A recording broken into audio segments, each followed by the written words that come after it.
The del H F naught यानी standard molar enthalpy of formation for CO2 CO H2OR ये दी हुई है।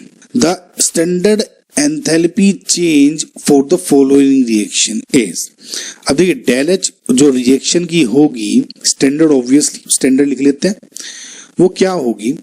अब देखिए सबकी हीट ऑफ फॉर्मेशंस दी हुई है तो मैं प्रोडक्ट माइनस रिएक्टेंट लूंगा। इन केस इसमें हीट ऑफ कंबशन दी हुई होती तो मैं रिएक्टेंट माइनस प्रोडक्ट लेता। फिलहाल इसमें कंबशन का नहीं है, फॉर्मेशन का, मैं जस्ट आपको एक बता रहा हूं कि कहां चेंज आ जाता है, राइट। सो सिम बिल्कुल आसान है कि sigma del H F naught of products, right, minus del H F naught of reactants. तो प्रोडक्ट का क्या है ये, यानी और दोनों 1 1 में है, यानी CO2 की plus del H of H2O minus del H F of H2 minus del H of CO2, right, CO2 है।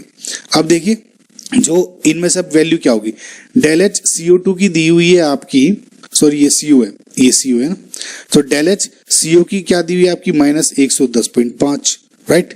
डेल एच ऑफ H2O क्या हो जाएगा minus 241.8 minus del H of H2 क्या होगा, स्टैंडर्ड स्टेट में है तो ये 0 हो जाती है, पता है ना आपको गाइस। स्टैंडर्ड जो स्टेट है, जो एलिमेंटल फॉर्म है किसी की, जिससे आपका मेन प्रोडक्ट फॉर्म होता है, वो 0 होगी।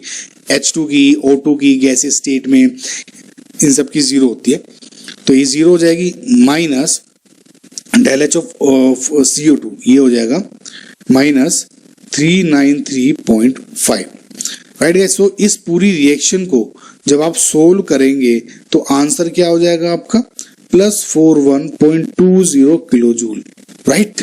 सो बी।